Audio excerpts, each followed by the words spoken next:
Chaque jour, des millions d'automobilistes empruntent les autoroutes françaises. Parmi les plus empruntées, l'A1, l'A6, l'A9, l'A10 ou encore l'A11.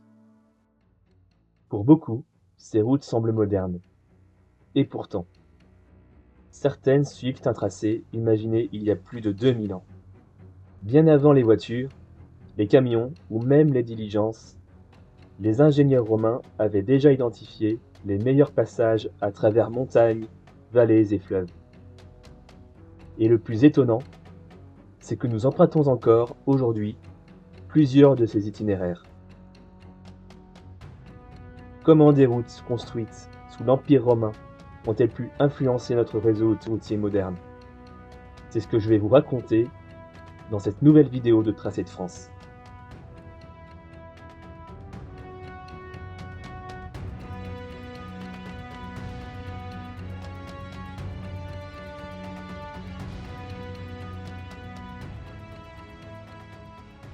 Bien avant Rome, les hommes circulent déjà à travers la Gaule. Ils empruntent les vallées, les cols naturels et les lignes de crête.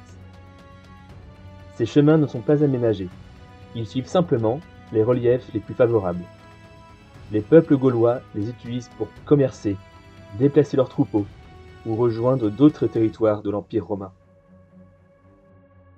Et sans le savoir, ils dessinent les premiers grands axes du futur réseau routier français.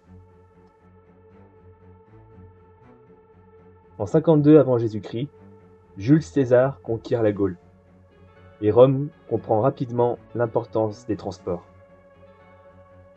Pour administrer un immense territoire, il faut pouvoir déplacer rapidement les légions, les marchandises, les fonctionnaires et bien sûr les messagers.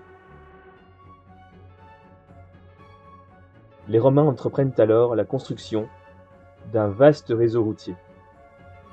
Des milliers de kilomètres de voies pavées relient les principales villes de Gaule. Beaucoup d'entre elles portent aujourd'hui un nom très proche de leur ancien en latin. D'autres rendent hommage à l'empereur, à l'origine du réseau routier français qui vit d'ailleurs la fondation de ces villes.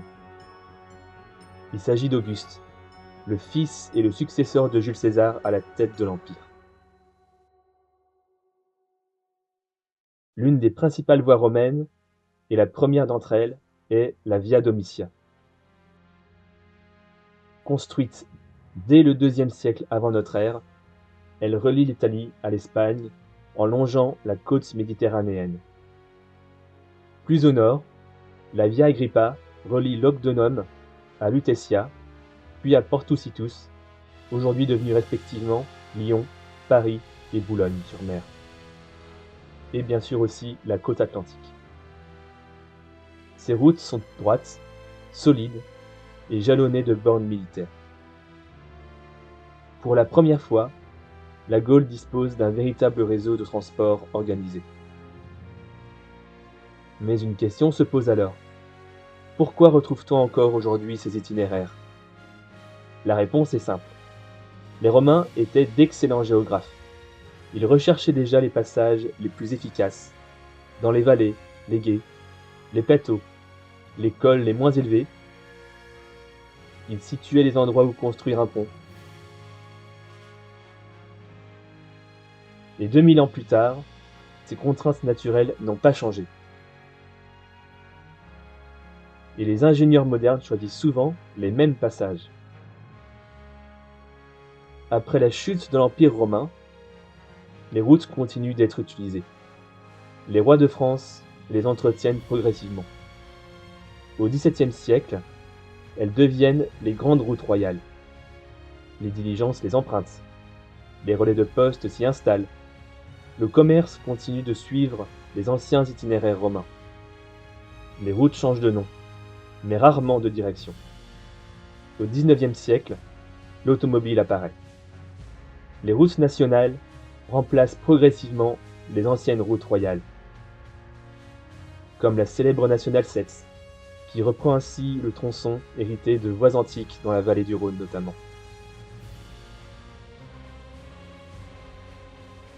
puis à partir des années 1930, viennent les autoroutes, qui tiennent leur numéro des routes nationales qu'elles jouxtent.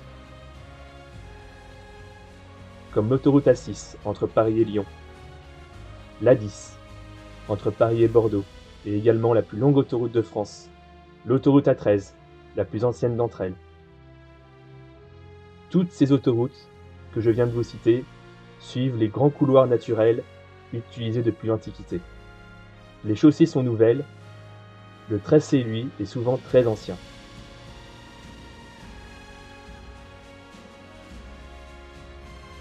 Aujourd'hui encore, il est possible de retrouver les vestiges de ces anciennes routes. On peut observer des bornes milliaires, des ponts romains, ou encore d'autres sites patrimoniaux et historiques plus connus, comme la Porte d'Auguste à Nîmes, l'Arc de Triomphe d'Orange, quelques vestiges d'anciennes voies romaines, comme la chaussée Jules César, dans le parc du Vexin français, ou celui de la Via Domitia à Narbonne, et le pont du Gard notamment. Autant de témoins qui rappellent que les infrastructures ne disparaissent jamais totalement. Elles évoluent dans le temps, mais elles s'adaptent. Elles continuent souvent de guider nos déplacements. Alors, lorsque vous emprunterez une autoroute ou une nationale cet été, regardez autrement le paysage. Derrière les échangeurs, les ponts et les aires de repos même, se cache parfois un itinéraire imaginé il y a plus de 20 siècles. Les voitures ont remplacé les chars. Les panneaux ont remplacé les bornes milliaires. L'asphalte a remplacé les pavés. Mais le tracé est parfois resté exactement le même. Et c'est sans doute cela qui raconte la véritable histoire des routes de France. Merci beaucoup d'avoir suivi cette nouvelle histoire. Et si cette vidéo vous a plu, n'hésitez pas à vous abonner pour découvrir l'histoire d'autres itinéraires, de voies ferrées, de canaux et de chemins qui ont façonné notre territoire. À très bientôt pour une nouvelle histoire d'un tracé de France.